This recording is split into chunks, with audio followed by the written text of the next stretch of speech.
જામનગર ગ્રામ્યના ધારાસભ્ય તથા ગુજરાત સરકારના પૂર્વ કેબિનેટ મંત્રી રાઘવજીભાઈ પટેલ પણ સાયબર ક્રાઇમનો શિકાર બની ગયા છે. એઆઈનો ઉપયોગ કરી સોશિયલ મીડિયા પ્લેટફોર્મ્સ પર રાઘવજીભાઈ પટેલને બદનામ કરવા વિવાદિત પોસ્ટ મૂકવાના પ્રકરણમાં પોલીસે ગુનો નોંધી વિશાલ કણસાગરા નામના આઈડીની તપાસ હાથ ધરી છે. જામનગર સિટી ડીવાયએસપી જયવીરસિંહ ઝાલાએ સમગ્ર મામલે મીડિયાને માહિતી આપી હતી. જામનગરના સાયબર ક્રાઇમ પોલીસ સ્ટેશનમાં દાખલ થયેલી ગઈકાલની ફરિયાદ મુજબ આ કામના જે ફરિયાદી છે રાઘવજીભાઈ હંસરાજભાઈ પટેલ, એમના દ્વારા ફરિયાદ આપવામાં આવેલી છે કે એમના ફોટોનો ઉપયોગ કરીને આર્ટિફિશિયલ ઇન્ટેલિજન્સની મદદથી સોશિયલ મીડિયાના પ્લેટફોર્મ્સ છે ફેસબુક અને ઇન્સ્ટાગ્રામ, એમાં પ્રોફાઇલ આઈડી જેનું નામ છે વિશાલ કણસાગરા, એ પ્રકારના પ્રોફાઇલ આઈડી ઉપરથી અલગ અલગ વિડીયોઝ અને ફોટોઝ આર્ટિફિશિયલ ઇન્ટેલિજન્સની મદદથી બનાવી અને એમનો ફેસનો ઉપયોગ કરીને બનાવવામાં આવેલા છે. અને તેમજ આ પ્રકારના બનાવવાનું કારણ એમના બદનામ કરી, એમને અલગ અલગ બદનક્ષી કરી અને તેમને ઉશ્કેરણીજનક આ પ્રકારના ફોટો અને વિડીયો મૂકવાનું છે, જેના આધારે ભારતીય ન્યાય સંહિતાની કલમ અને આઈટી એક્ટની કલમ મુજબ Jamnagar cyber crime police station દ્વારા ગુનો નોંધવામાં આવેલો છે.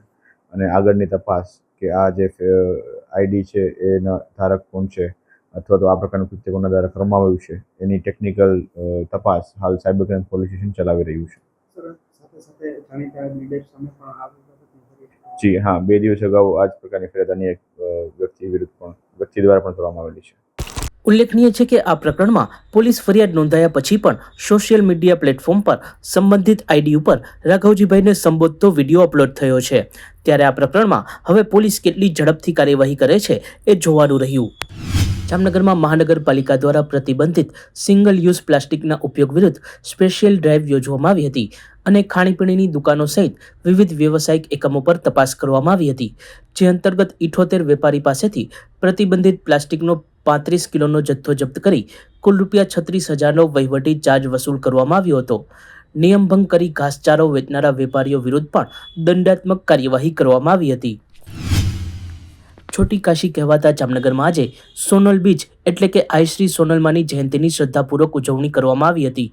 49 દિગ્વિજય પ્લોટ વિસ્તારમાં આવેલ શ્રી સોનલ માતાજીના મંદિરે ધર્મોત્સવ યોજાયો હતો. ધ્વજારોહણ, શોભાયાત્રા, મહાપ્રસાદ, સન્માન સમારંભ, ભજન કીર્તન સહિતના કાર્યક્રમ યોજાયા હતા. મંદિરે ધારાસભ્ય રીવાબા જાડેજાની ગ્રાન્ટમાંથી ₹32 લાખથી વધુના ખર્ચે નિર્મિત ડોમનું લોકાર્પણ પણ કરવામાં આવ્યું હતું. સચોટ સમાચારો સૌથી ઝડપી મેળવવા માટે અમારી ચેનલને સબસ્ક્રાઇબ કરો.